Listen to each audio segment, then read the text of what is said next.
మాస్టర్తో మాట మంతి కార్యక్రమానికి స్వాగతం. నేను మీ మాస్టర్ దుర్గా ప్రసాద్. ఈరోజు మనతో పాటు ప్రముఖ పొలిటికల్ అనలిస్ట్ అప్పసాని రాజేష్ గారు ఉన్నారు. సార్ నమస్కారం సార్. నమస్కారం అండి. సోషల్ మీడియాలో ఇంత దారుణాలు జరుగుతాయి నేను ఎప్పుడు ఊహించలేదండి. అది మంచిగా ఉపయోగపడుతుంది అనుకున్నాను, కానీ ఇవాళ నారా భువనేశ్వర్ గారి వాయిస్ని అది డీప్ ఫేక్ అంటున్నారండి. ఏంటి సార్ అది? అసలు మీకు ఏమైనా వచ్చిందా? మీకు ఏమైనా తెలియదు? దాన్ని చూసి ఏమనిపిస్తుంది అవన్నీ?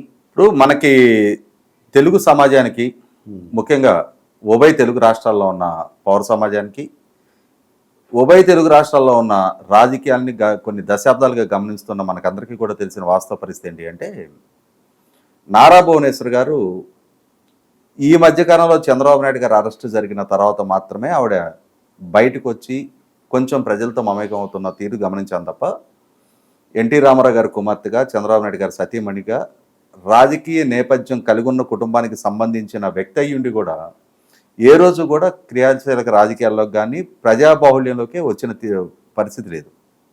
అంటే ఇప్పుడు ఈ చలామణి అవుతున్న పదజాలం ఆమె వాడారు అని చెప్పని ఇప్పుడు అధికార పార్టీ ప్రచారం చేసే ప్రయత్నం చేస్తున్నారు. కాబట్టి ఇక్కడ మనం కొంచెం ఈ పూర్వపరాన్ని కూడా విశ్లేషించి తీరాల్సిన అవసరం ఉంది ఇక్కడ. ఎందుకనంటే నిజంగానే భువనేశ్వర్ గారు ఆ విధమైన పదజాలం వాడే వ్యక్తిత్వం ఆమె అయ్యుంటే ఆమె ఎప్పుడు స్పందించాలి?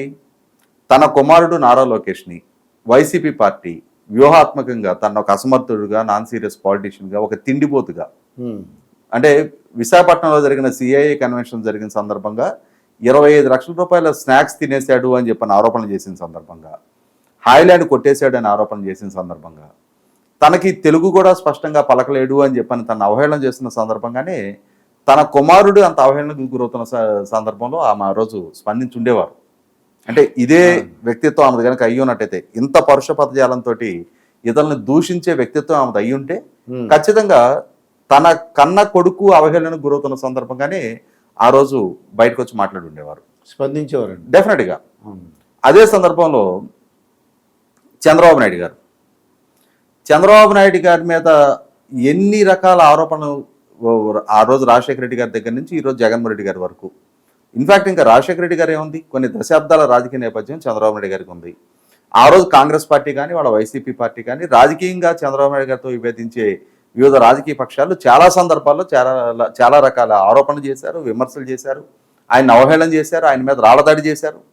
ఏ సందర్భంలోనూ భువనేశ్వర్ గారు బయటకు వచ్చి చంద్రబాబు నాయుడు గారి కోసం కనీసం ఇటువంటి ఆరోపణలు మా ఆయన మీద చేయటం ఏంటని కూడా ఎప్పుడు కూడా ఆయనకి తరపున మద్దతుగా బయటకు వచ్చి రాజకీయ కార్యకలాపాల్లో పాల్గొలేదు కదా. ఆమె మొదటి నుంచి దేనికి కన్ఫైన్ అయి ఉన్నారు? తన తండ్రి పేరిట ఏర్పాటు చేసిన ఎన్టీఆర్ ట్రస్ట్, ఆ ఎన్టీఆర్ ట్రస్ట్కి కార్పొరేట్ సోషల్ రెస్పాన్సిబిలిటీ కింద తమ హెరిటేజ్ నిధులు, అలాగే సమాజంలో తమ పట్ల అభిమానంతో ఎన్టీఆర్ ట్రస్ట్ సేవా కార్యక్రమాల పట్ల ఆదరణతో ముందుకొచ్చి ఆ గౌరవంతో కంట్రిబ్యూషన్స్ ఇచ్చేవాళ్ళు ఇచ్చే విరాళాల మీద ఆధారపడి పలు సేవా కార్యక్రమాలు నిర్వహిస్తూ వచ్చారు. తెలుగుదేశం పార్టీ కార్యకర్తల సంక్షేమ నిధి ఏర్పాటు చేస్తూ వచ్చారు. అదే సందర్భంలో తెలుగుదేశం కార్యకర్తలకు సంబంధించిన పిల్లలు, అంటే తెలుగుదేశం కార్యకర్తల కుటుంబాలు దాడులకు గురైన, దౌర్జన్యాలకు గురైన, వాళ్ళ ఆర్థిక మూలాలు దెబ్బతిన్నా సరే ఆ కుటుంబాల్లో ఉన్న పిల్లల్ని హక్కును చేర్చుకొని వాళ్ళకి విద్యాబుద్ధులు చెప్పించే ఎన్టీఆర్ స్కూలు కాలేజీ నిర్వహణ టేకప్ చేస్తూ ఉన్నారు. బ్లడ్ బ్యాంకు కండక్ట్ చేస్తూ ఉన్నారు. అంటే ఇవాళ బసవతారక క్యాన్సర్ హాస్పిటల్ ఏర్పాటు చేస్తూ ఉన్నారు. ఇవాళ మీరు ఎన్టీఆర్ ట్రస్ట్ భవన్కి వెళ్తే ఎన్టీఆర్ ట్రస్ట్ భవన్లో భోజనం టైంలో ఆకలితో ఆ క్యాంపస్లోకి అడుగుపెట్టిన ఎవరు కూడా భోజనం చేయకుండా బయటికి రావాల్సిన అవసరం లేదు. అంటే దశాబ్దాల తరబడి ఆ విధమైన సేవా నిరతని ప్రదర్శిస్తున్న ఒక ఎన్టీఆర్ ట్రస్ట్ని నిర్వహణ బాధ్యతలు వారు నిర్వహిస్తూ ఉన్నారు. సేవా నిరతతోటి పలు ప్రకృతి వైపరీత్యాలు సంభవించిన సందర్భంగా కూడా ఎన్నో దాతృత్వ కార్యక్రమాలు వాళ్ళు టేకప్ చేస్తూ ఉన్నారు. కోవిడ్ సందర్భంగా కూడా ఆక్సిజన్ ప్లాంట్లు ఏర్పాటు చేశారు. రాష్ట్ర వ్యాప్తంగా చాలా జిల్లాల్లో మందులు పంపిణీ చేశారు. అంటే మొదటి నుంచి కూడా ప్రజలు తమకు కట్టబెట్టిన అధికారం, ప్రజలు తమ పట్ల చూపిస్తున్న ఆదరాభిమానాలకి ఇన్ రిటర్న్ మనం ఏం చేయగలమని ఆలోచించినప్పుడు చంద్రబాబు నాయుడు గారు లేదు నారా లోకేష్ ప్రజా జీవితంలో రాజకీయ నాయకులుగా వాళ్ళు చేసే సేవా కార్యక్రమాలకు తోడుగా చేదోడు వాదోడుగా తను సేవా నిరతని ఎంచుకొని సేవా కార్యక్రమాల ద్వారా ప్రజలకు చేరువవుతూ ఉన్నారు. అంటే ఇటువంటి వ్యక్తిత్వం భువనేశ్వర్ గారిది.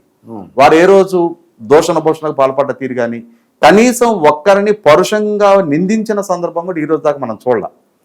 చంద్రబాబు నాయుడు గారి అరెస్ట్ జరిగింది, అక్రమ కేసులతోటి అరెస్టు చేశారన్న భావనలో రాష్ట్ర వ్యాప్తంగా ప్రపంచవ్యాప్తంగా చంద్రబాబు నాయుడు గారి అభిమానులందరూ కూడా ముందుకొచ్చి ఆయనకు మద్దతుగా వివిధ కార్యక్రమాల్లో పాల్గొంటా ఉన్నారు.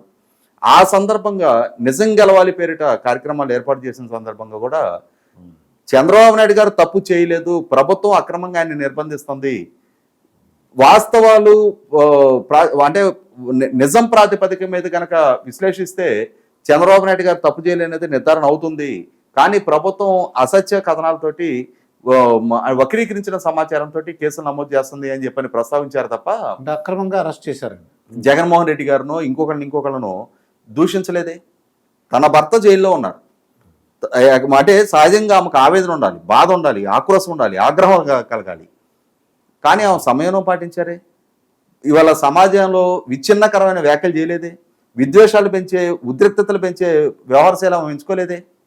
అటువంటి ఒక బ్యాలెన్స్డ్ యాటిట్యూడ్ కలిగిన భువనేశ్వర్ గారు ఇవాళ దళితుల్ని దూషించారు అని చెప్పని ఒక ఆడియో ఆమె పేరిట చలామణి చేస్తున్నారు. ఈ మధ్యకాలంలో మనం చూస్తూ ఉన్నాం ఏ రాజకీయ పార్టీ ఏ విధమైన ప్రచారాలు చేస్తూ ఉంది, ఎవరు ఏ విధమైన వైఖరించుకుంటా ఉన్నారు. మొదటి నుంచి కూడా సోషల్ మీడియాని ఒక సాధనంగా మార్చుకొని వ్యక్తిత్వాలకు ఎవరు పాల్పడతా ఉన్నారు, కుట్రల కుతంత్రాలకు ఎవరు తరలిపుతా ఉన్నారు అనేది గమనించినప్పుడు అన్ని వేళ్లు కూడా వైసీపీ పార్టీ వైపు చూపడం ఖాయం. ఎందుకనంటే ఇదే వైసీపీ పార్టీ ప్రభుత్వానికి వ్యతిరేకంగా తీర్పులు ఇచ్చారు అని చెప్పని గౌరవ హైకోర్టు న్యాయమూర్తిని కూడా ఏ స్థాయిలో దూషించింది చూసాం మనం. అమరావతి మహిళలను ఏ స్థాయిలో దూషించింది చూసాం. ఇదే భువనేశ్వర్ గారిని అసెంబ్లీ వేదికగా జగన్మోహన్ రెడ్డి గారి సమక్షంలోనే ఎంత అసభ్యకర పదజాలంతో వైసీపీ కీలక ప్రజాప్రతినిధులు ఎమ్మెల్యేలు మంత్రుల స్థాయిలో ఉన్నాళ్ళు అడ్డగోలుగా దూషిస్తూ ఉంటే ఇది తప్పు, రాజకీయాలకు సంబంధం లేని గృహిణుల్ని ఇవాళ అసెంబ్లీ వేదికగా ఈ విధంగా వ్యాఖ్యానాలు చేయటం అసంబద్ధమైన వ్యవహారం, ఇటువంటి అసభ్యకరమైన కార్యక్రమాలకి మన అసెంబ్లీ వేదిక కాటానికి వీల్లేదు అని చెప్పిన సభానాయకుడు కన్నా జగన్మోహన్ రెడ్డి గారు దాన్ని ఖండించకపోగా ఆయన ఆనందించిన తీరు చూసాం.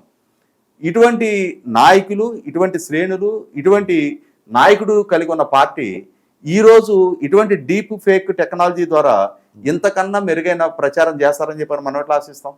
ఇదే పార్టీ కదా, ఇదే పార్టీ యాజమాన్యంలో ఉన్న సాక్షి మీడియా కదా నారాసుర రక్త చరిత్ర అని చెప్పని వివేకానంద రెడ్డి గారి హత్య వాస్తవాలను వక్రీకరిస్తా దాన్ని చంద్రబాబు నాయుడు గారికి ఆపాదిస్తా ప్రచారం చేసింది.